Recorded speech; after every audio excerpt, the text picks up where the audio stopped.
Hello दोस्तों, जय माता दी। कैसे हो आप सब? आई होप आप सब अच्छे होंगे। तो मेरे रिएक्शन चैनल में आप लोगों का एक बार फिर से स्वागत है। और मैं रिएक्शन लेके आई हूँ प्रियंका योगी तिवारी पर और आशा दीदी पर, जो कि आशा दीदी ने कल ही परसों वीडियो ब्लॉग डाला है। उसमें कहा है कि मेरी माँ को हमसे नहीं मिलने दिया जा रहा है। अगर ये सच बात है तो क्यों नहीं मिलने दिया जा रहा है उनको, और फैमिली मेम्बरों से क्यों नहीं मिलने दिया जा रहा है। हर बात यहाँ पर ये भी है कि ना ही वो कहीं सगाई में आई है, ना ही वो आरती की सगाई में, ना ही वो पंकज की सगाई में शामिल हो पाई हैं। तो ऐसा क्यों हो रहा है? ऐसा क्यों कर रहे हैं प्रियंका योगी तिवारी, जो उन्होंने सारी ज़िंदगी अपने बच्चों की परवरिश, अपने बच्चों को पालने में लगा दी है।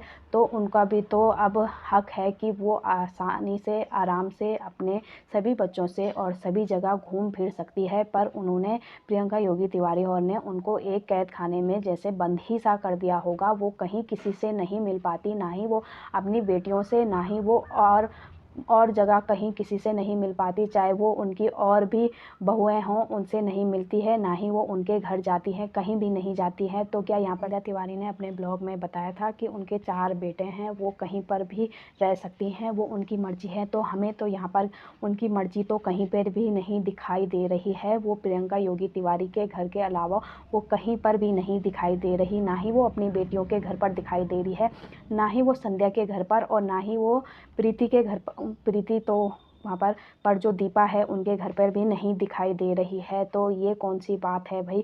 उनके 2 बेटे उनके लिए सही हैं, बाकी उनकी वैसे तो माने जाए कि उनके 6 बच्चे हैं। 6 बच्चे में से वो कहीं पर भी रह सकती थी, कभी भी कहीं भी जा सकती थी। तो इसमें वो कहीं और नज़र नहीं आ रही है। तो यहाँ पर हम कैसे मान लें कि उनकी मर्जी है कि वो एक ही जगह में रहना चाहती हैं, वो अपनी बेटियों से भी नहीं मिलती हैं।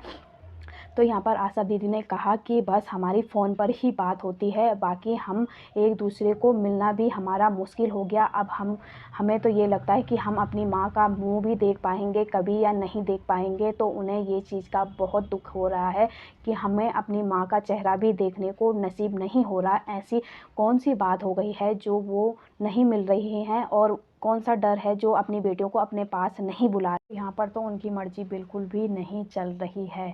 तो ऐसे तो था नहीं कि वो अपनी बेटियों से इतनी नफ़रत करती हैं कि उनसे मिलना भी पसंद नहीं कर रही है। ऐसी तो कोई बात नज़र नहीं आ रही है। और जहाँ पर आशा दीदी ने कहा कि क्या बोलते हैं, जब हमें बुलाते ही नहीं हैं और हमें पूछते ही नहीं, जब हमारी ज़रूरत थी तब हमें पूछा गया, और अब हमारी ज़रूरत है ही नहीं तो वो हमें क्यों पूछेंगे? अब वो बड़े आदमी हो गए हैं तो वो हम गरीब लोगों को क्यों पूछेंगे? और हम उन्हीं के घर तो जाएंगे जो हमें पूछेंगे, जो हमें हमारी रिस्पेक्ट करेंगे, हमें मानेंगे, तो हम उन्हीं के घर तो जाएंगे। तो यानी कि यहाँ पर प्रियंका योगी तिवारी और उनको बिल्कुल नहीं बुलाते, ना ही उनसे बात करते, तभी उनकी सासू माता भी अपनी बेटियों से नहीं मिल पा रही। तो ये चीज़ें तो गलत है ना।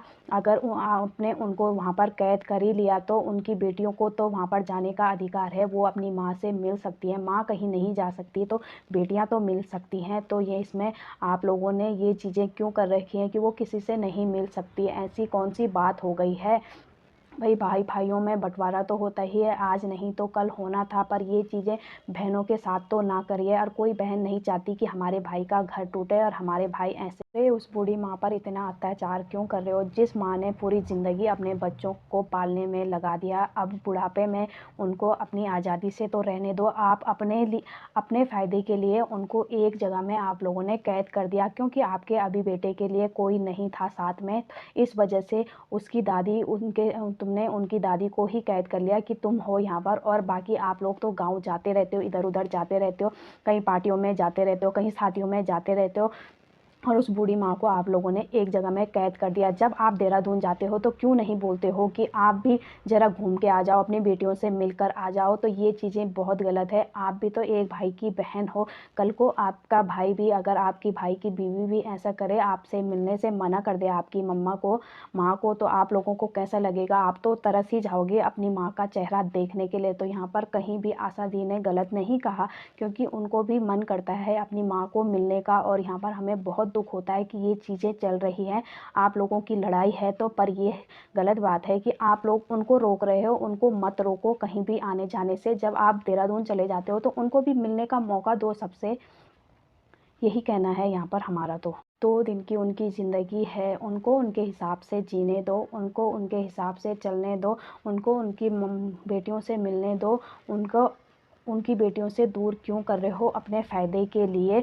तुम्हें आज उनकी ज़रूरत है तो आप उनको अपने पास रख रहे हो। अगर उनकी ज़रूरत नहीं होती तो कभी वो किसी बेटे के पास होती, कभी वो किसी बेटे के पास होती, कभी वो अपनी बेटियों के पास होती। क्योंकि आपको उनकी ज़रूरत है, इस वजह से वो आपके पास ही रह रही हैं। तो ये गलत बात है। और आपके सब्सक्राइबर ने आपको वहाँ पर मैसेज भी किया है कि आपकी जेठू जी ने आपको गंदा कहा है, तो आप इसमें रिप्लाई दीजिए। तो यहाँ पर हमारा यही कहना है कि प्रियंका योगी तिवारी कभी रिप्लाई नहीं देती है, और उनको कितना भी ट्रोल कर लो, कितना भी कंट्रोवर्सी हो रही थी, उनमें उनका कोई जवाब नहीं आता। उनके सब्सक्राइबर चाहे कितना भी फोर्स कर ले, वो यहाँ पर रिप्लाई नहीं देने वाली। तो आप लोगों की जो भी लड़ाई झगड़ा है वो हमें नहीं पता, पर इस चीज़ों में आप लोग माँ बेटियों को तो मिलने दो एक दूसरे से। और ये कौन सा डर बैठ रखा है कि वो फ़ोन पे ही बात करती है और ना ही वो कभी मिलने के लिए बुलाती है। तो ये गलत बात है। तुम लोगों की जो भी है आपस में वो करिए, और इन चीज़ों को वो गलत वो करो, ऐसे मत करो। तो आज के लिए इतना ही दोस्तों, मिलते हैं अगले वीडियो में। जय माता दी।